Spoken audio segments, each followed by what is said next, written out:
घरोघरी मातीच्या चुली मालिकेच्या आजच्या भागामध्ये आपण पाहणार आहोत की रूममध्ये आल्यानंतर इकडे खरं तर ऐश्वर्यानेच आता सारंगची कॉलर वगैरे धरलेली असते आणि सारंगला मारायचा प्रयत्न केलेला असतो.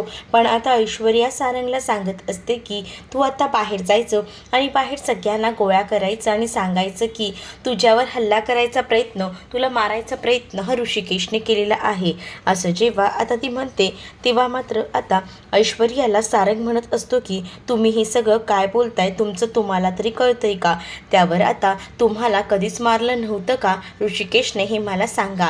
याआधी ऋषिकेशने तुम्हाला किती वेळा मारलं होतं, मग आता कुठे गेलात तुम्ही? आता सुद्धा तेच नाटक करायचं आहे की तुम्हाला ऋषिकेशने मारलेलं आहे आणि तेव्हा सगळ्यांना समजेल की तुम्ही काय आहात आणि काय नाही ते. त्यामुळेच आता तुम्हाला हीच ॲक्टिंग करायची आहे, तेव्हा कुठे आपलं हे प्लॅनिंग यशस्वी होईल, असं देखील आता ऐश्वर्या सारंगला सांगू लागते. सारंगही मूर्खासारखा ऐश्वर्याच्या या प्लॅनमध्ये सहभागी होतो. तर इकडे मात्र सुमित्राला आता ओवीसुद्धा तिच्यासोबत विचित्र वागत असल्यामुळे वाईट वाटत असतं. ती मनात म्हणत असते की काय वाढून ठेवले माझ्या या नशिबात, माझी नाचसुद्धा आता मला खोटं ठरवते, माझ्याशी बोलत नाही आहे. रोज संध्याकाळी आम्ही दोघी बसून इकडे शुभम करोती म्हणायचो, पण आता ते सुद्धा म्हणता येत नाही आहे. हे काय करून ठेवलेस देवा? तेवढ्यातच तिथे आता ओवी आलेली असते आणि ओवी तिथे येऊन शुभम करोती आता म्हणायला सुरुवात करते. ज्यावेळेला ती आता शुभम करोती म्हणायला सुरुवात करते त्यावेळेला मात्र आता ओवी जी आहे ती आता थांबवत असते आणि सुमित्राला म्हणत असते की आई तू आता कुठे निघालीस, थांब ना. आणि तसंही माझ्याकडनं मगाशी चूक झाली, मी तुला तसं म्हटलं, पण खरंच देवाकडे आपण एखाद्याची चूक झाली असेल आणि आपण माफी मागितली तर देवसुद्धा आपल्याला माफ करतो, हे तूच मला म्हणतेस ना. असं म्हटल्यानंतर सुमित्रा देखील ओवीला माफ करते आणि जवळ घेते. तर इकडे मात्र सारंगचा तमाशा चालू होतो. सारंग जो आहे तो जोरजोरात ओरडायला सुरुवात करतो आणि त्याचमुळे आता सारंग जोरजोरात जेव्हा ओरडायला सुरुवात करतो तेव्हा सगळेच जण तिथे जमा होतात. त्याच वेळेला त्याच्या डोक्यातनं रक्त येत असतं आणि त्याला वेदना होत असतात. म्हणून आता जानकीला वाईट वाटतं. जानकी तिथे येते आणि सारंगला म्हणत असते की सारंग भाऊजी तुम्हाला खूप लागला आहे, एक काम करा इकडे या, मी तुम्हाला औषधं लावून देते, खूप जास्त त्रास होत असेल ना तुम्हाला. तर आता सारंग म्हणत असतो की तुम्हाला काहीच करून देऊ नकोस, जे काही चाललंय ते सगळं तुझ्यामुळे होत आहे, असं देखील बोलून आता तिच्यावर आरोप लावत असतो. त्याच वेळेला आता नानांना तो सांगत असतो की बघा नाना, मला किती मारलेलं आहे ऋषिकेश दादाने. आणि हे सगळं जेव्हा तो आता म्हणू लागतो तेव्हा मात्र जानकीला विश्वास बसत नसतो. जानकी विचार करते की खरंच ऋषिकेशने एवढं मारलं असेल का. त्याच वेळेला आता घरात नेमकं काय चाललंय आणि काय नाही हे काहीच कळायला मार्ग नसतो. इकडे मात्र सुमित्राला राग येत असतो आणि त्याच वेळेला आता पार्वतीसुद्धा तिथे आलेली असते आणि जेव्हापासनं ही बाई या घरात आली आहे तेव्हापासनं खूप जास्त वाद होत आहेत आपल्या घरात, असं देखील आता सारंग हा म्हणत असतो. आणि या बाईला या दोघांचाही सपोर्ट आहे, त्यामुळे ही बाई जरा जास्तच उडते, आपल्याला काही हवं ते बोलते आणि त्यामुळेच हे सगळं होऊन बसलेलं आहे. आणि तेवढ्यातच आता ऋषिकेश खाली आलेला असतो आणि जेव्हा ऋषिकेश खाली येतो तेव्हा लगेच सारंग जो आहे तो ऐश्वर्याच्या पदरामागे लपतो आणि आता ऐश्वर्यासुद्धा म्हणत असते की ऋषिकेश भाऊजी थांबा. ऋषिकेश म्हणत असतो की काय झालं आहे, कारण ऋषिकेशने काही केलेलं नसताना ऋषिकेशवर नको नको ते आरोप होत असतात. त्याच वेळेला सुमित्रा आता ऋषिकेशला म्हणत असते की काय रे ऋषिकेश, तुला हे सगळं करताना जरा देखील वाटलं नाही का सारंगला किती मारला आहेस. त्यावर आता ऋषिकेश म्हणत असतो की मी कशाला सारंगला मारू, मला काय करायचं आहे, मी फक्त त्याला धमकावला आहे, मी कशाला त्याला मारू, असं देखील आता तो म्हणू लागतो. पण इकडे मात्र आता ऐकायला तयार नसते. ती म्हणजे आता ऐश्वर्या आता रडकुंडीला आल्याचं नाटक करत असते आणि ऐश्वर्या म्हणत असते की नाही नाही, माझ्या नवऱ्याला यांनी मारलेलं आहे, माझ्या नवऱ्याला किती त्रास सहन करावा लागतोय, काय करतील आता सारंग मलाच कळत नाही आहे, पण आमच्याकडे लक्ष द्यायला कोणीच नाही आहे. जेव्हापासनं ही म्हातारी पार्वती या घरात आलेली आहे तेव्हापासनं आपल्या घरात सतत वाद होत आहेत, हे दोघंही जण तिच्या पाठीशी उभे राहत आहेत आणि आपल्याला पूर्णपणे वेगळं करून टाकतायत, असं देखील म्हटलं जातं. त्याच वेळेला आता इकडे मात्र जानकी काही बोलणार त्यातच ऋषिकेश जानकीला थांबवतो आणि जानकीला म्हणत असतो की जानकी, हे सगळं ना तुझ्यामुळे होतंय, आपल्याला तुला काही समजत नाही आहे का? कारण जेव्हापासनं पार्वती आई ह्या घरात आली आहे तेव्हापासनं तुझं नेहमीच तेच चाललं आहे की ही पार्वती आई खरी नसून ही खोटी आहे. पण मला माझ्या आईवरती विश्वास आहे. मला माहिती आहे ही माझीच आई आहे, पण तुम्हा लोकांचा कोणावरही विश्वास नाही. त्याच वेळेला आता जानकी ओरडून म्हणत असते की मला विश्वास बसला असता, पण ह्यांचे पुरावे सगळे काही खोटे आहेत हे सुद्धा मला माहिती आहेत.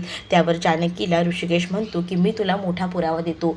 जानकी म्हणत असते की हो, मला जोपर्यंत कोणताही मोठा पुरावा मिळत नाही तोपर्यंत मी काही विश्वास ठेवणारच नाही आहे, काही झालं तरीसुद्धा.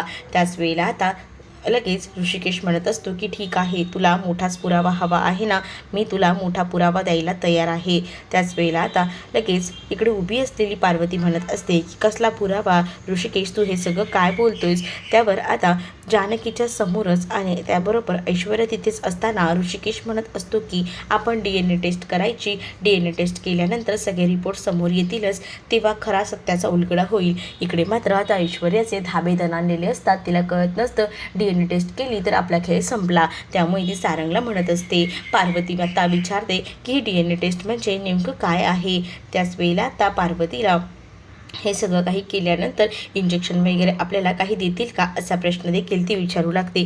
तेव्हा ऋषिकेश तिला DNA टेस्टचं महत्त्व पटवून देत असतो आणि म्हणत असतो की आई, तुझ्यावर खूप जास्त आरोप केले जात आहेत की तू ही योग्य नाही आहेस आणि तू माझी आई नाही आहेस आणि तुझ्यावर हे आरोप लावलेले मला सहन होत नाही आहेत आणि म्हणूनच मी एक निर्णय घेतलेला आहे, तो म्हणजे आपण DNA टेस्ट करूया. DNA टेस्टमध्ये दोघांचे सॅम्पल घेतलं जातं. सॅम्पल म्हणजे कसलं असं देखील पार्वती विचारते. तर आता सॅम्पल म्हणजे असं असतं की त्यामध्ये आपल्या दोघांचे केस किंवा नख किंवा बॉडीचा कोणताही एखाद्या पार्टमधलं काहीसुद्धा हे सगळं घेऊन येथे सॅम्पल टेस्ट केलं जातं आणि जेव्हा ते रिपोर्ट येतील तेव्हा आपल्यासमोर चित्र स्पष्टच होईल की तू माझी आई आहेस की नाही.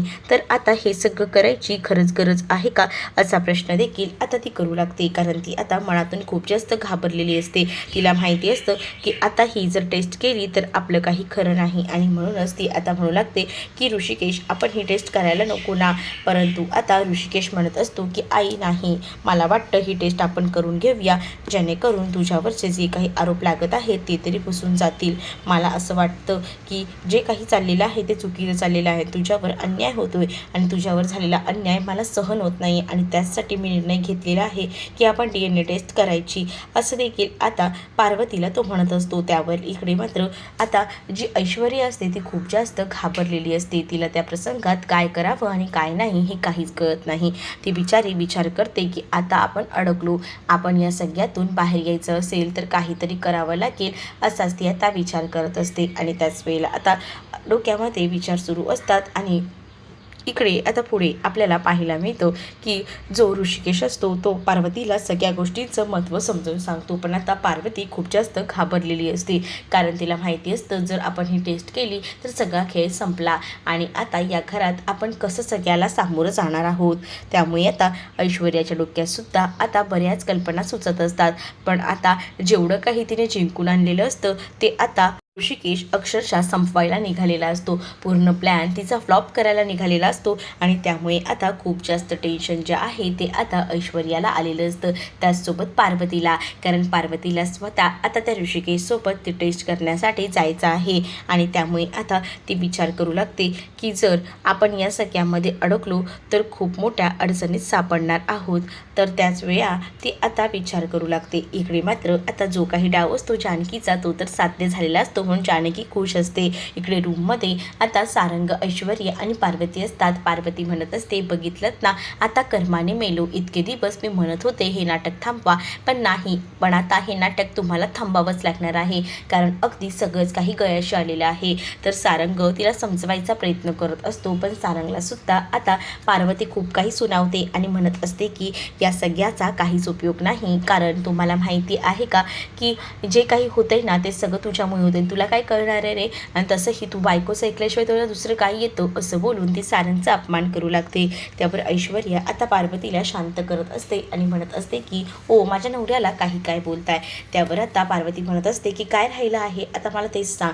आता सगळ्यांसमोर सत्य तर आलेलंच आहे आणि त्यामुळे मला असं वाटते इथे थांबून काडी मात्र उपयोग नाही. सारंग तिला थांबवायचा प्रयत्न करत असतो, पण सारंगला तर ती म्हणत असते की आता काय राहिलं आहे, म्हणजे आता DNA टेस्ट केले आणि ते रिपोर्ट आले तर चित्र समोरच आहे की मी त्याची आई नाही आहे, हे तर तुम्हा लोकांना माहिती आहे ना. मग आता तरीसुद्धा या गोष्टी परत परत तुम्ही का त्याच करत आहात? हे सगळं थांबवा. मग तुला 1,00,000 रुपये दिले आहेत ते काय उगाच दिले आहेत का, फुकट दिले आहेत का, असं देखील आता ऐश्वर्या जी आहे ती बोलू लागते. त्यावर आता पार्वती म्हणत असते की तू जे काही मला 1,00,000 रुपये दिले आहेस ना ते परत घे, वाटल्यास मला नको आहेत तुझे पैसे, पण हे असं अजून मला सहन होत नाही आहे, मला हे नाटक नाही करायचं आहे पुढे, असं देखील आता ती स्पष्टपणे बोलत असते. त्याच वेळेला आता ऐश्वर्या म्हणत असते की नाही, तुम्हाला हे नाटक कंटिन्यू करावंच लागेल, त्यासाठी मी काहीसुद्धा करायला तयार आहे, म्हणजेच मी आता काही झालं तरीसुद्धा या सगळ्यातून मार्ग काढेनच. आणि ही ऐश्वर्या हरणाऱ्यातली नाही आहे. ऋषिकेश जो आहे तो त्या रूममध्ये जातो आणि त्याचसोबत जानकीसोबत हातमिळवणी करतो. जानकीसुद्धा हसत असते आणि जानकी आता ऋषिकेशला म्हणत असते की खाली एका क्षणाला असं मला वाटलं की तुम्ही खरंच माझ्यासोबत भांडण करत आहात, मी किती घाबरले होते तुम्हाला मी काय सांगू, असं बोलून ती आता ऋषिकेशला सगळं सांगत असते. ऋषिकेश म्हणत असतो की मला तर तेव्हा संशय आला होता जेव्हा आपण दोघंही जण बोलत होतो आणि तेव्हा सारंग आपलं बोलणं ऐकत होता आणि त्यानंतर सारंगने खाली जो काही तमाशा केला की त्याने खोटं सांगितलं, मी त्याला मारला आहे, तिथेच मी समजलो काहीतरी नक्कीच डाव आहे, ही सगळंजणं खोटं बोलत आहेत आणि आपल्याला तुला मला बदनाम करायचा प्रयत्न करतायत. म्हणूनच मला असा विचार आला की आपण हे DNA टेस्टचं एक असं कोडं टाकावं आणि त्यामुळेच या DNA टेस्टचा परिणाम काय होतो ते पाहायचं आहे मला. मग सगळीजणं कशी घाबरले होते, मला पूर्णपणे खात्री आहे हा नक्कीच हा ऐश्वर्याचा प्लॅन आहे. पण आता मला कुठेतरी मनात वाटत होतं कधी नव्हे ते माझी पार्वती आई आली आहे, मला सगळं काही मिळालं आहे, पण कोणीतरी आपल्या भावनांशी असं खेळतं ना, त्यांना जरा देखील काहीच वाटत नाही. मला खरंच वाटलं होतं की माझी आई आली, पण हे DNA टेस्टचे रिपोर्ट समजल्यानंतर समजेलच, पण खरंच मी खूप जास्त उदास होईल, असं देखील जानकीला ऋषिकेश बोलू लागतो.